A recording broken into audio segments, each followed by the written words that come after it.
साईं, प्रणाम साईं। राम जी भला करे। पहचाना मुझे?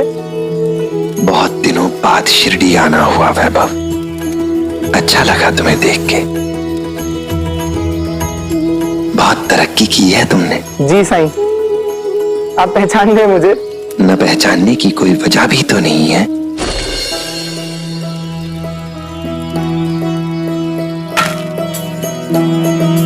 हाथ आई नौकरी को इस तीर की तरह समझो और कार्यस्थल को इस धनुष की तरह। अच्छा काम और मेहनत कभी बड़े अधिकारियों की नजर से छुप नहीं सकते। अगर काम करते रहोगे, नौकरी में लगे रहोगे, तो उन्नति के अवसर भी मिलेंगे। अंदर आओ। तुम लोग यहीं रुको। पर क्यों? द्वारका माई सबके लिए बराबर है। ये किसी से भेद नहीं करती। सभी के लिए जगह है यहाँ पर, तुम दोनों के लिए भी। अंदर आ जाओ। नहीं, हम यही ठीक है। अच्छा ठीक है।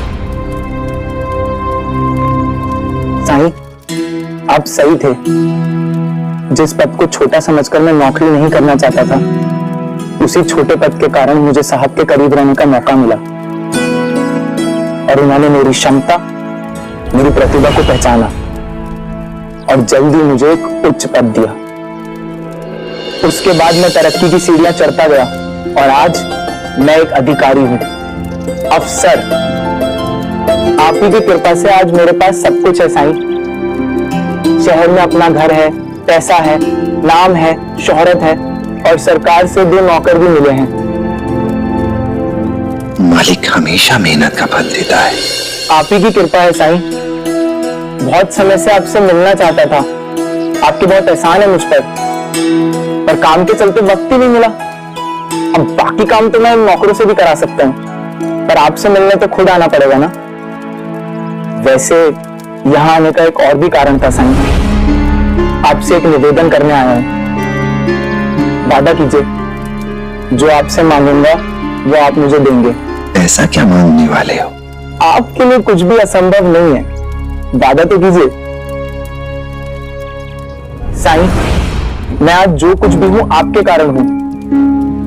आपकी बदौलत मुझे इतना सब मिला है, तो बदले में मैं भी आपके लिए कुछ करना चाहता हूं, कुछ देना चाहता हूं आपको। मुझे पता है आप क्या बोलेंगे। मैं तो बहरा बैरागी, मुझे क्या चाहिए? कुछ तो काम होगा साईं। आप कहें तो मैं द्वारका माई की मरम्मत करा देता हूं, तो मैं किसी और के लिए मैं कोई मदद कर दूं या कोई दान पुण्य का कर्म करूं। कोई तो काम होगा, कोई तो बात होगी साईं, जो मैं आपके लिए कर सकूं। बोलिए ना साईं, आपने वादा किया था। सोच लो, पूरा कर पाओगे? जरूर साईं। मेरे पास इतना पैसा तो है कि मैं आपकी कोई भी इच्छा पूरी कर सकूं।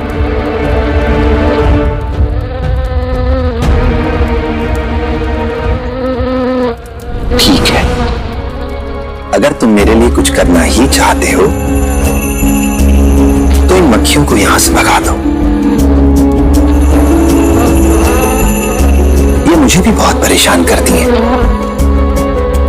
भगा दो इन्हें यहां से। बस इतनी सी बात। सुनो।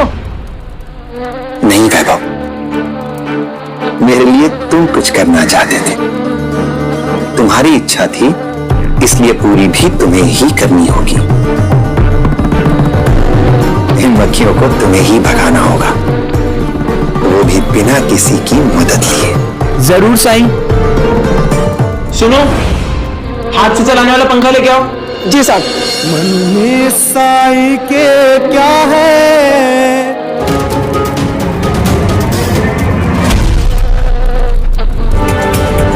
मेरे पास सब कुछ है। आज जो भी हूं साईं की वजह से हूं, लेकिन लानत है मुझ पर। साईं ने एक छोटा सा काम दिया और मैं वो भी पूरा नहीं कर पा रहा हूं।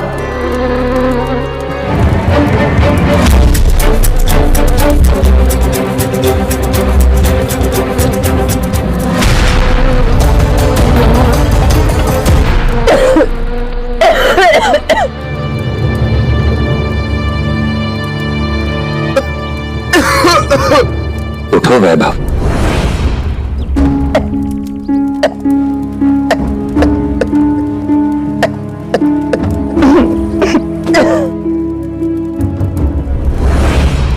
मुझे माफ कर दीजिए साईं, इतना छोटा सा काम मुझे सौंपा और वो भी नहीं कर पाया। मैं बहुत शर्मिंदा हूँ साईं। कोई बात नहीं। आपने मुझे मक्खियां भगाने वाला काम क्यों सौंपा? आप जानते थे ना मैं इसमें असफल रहूंगा। तुम्हें जो काम सौंपा था उसके पीछे मेरी ये धारणा बिल्कुल नहीं थी कि तुम असफल हो जाओ या शर्मिंदगी महसूस करो। तो फिर आमतौर पे लोगों की सोच ये होती है कि अगर उनके पास पैसा है तो उनके पास सब कुछ है, और पैसा आने के साथ साथ ये धारणा और भी गहरी होती जाती है, अहंकार में बदल जाती है।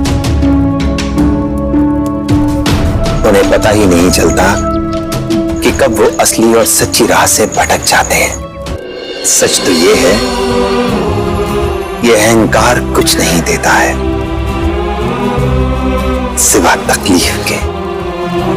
सोच में, वाणी में जो सच्चा ज्ञानी है, जो ईश्वर को सच्चे दिल से मानता है, वो सिर्फ विनम्रता जानता है,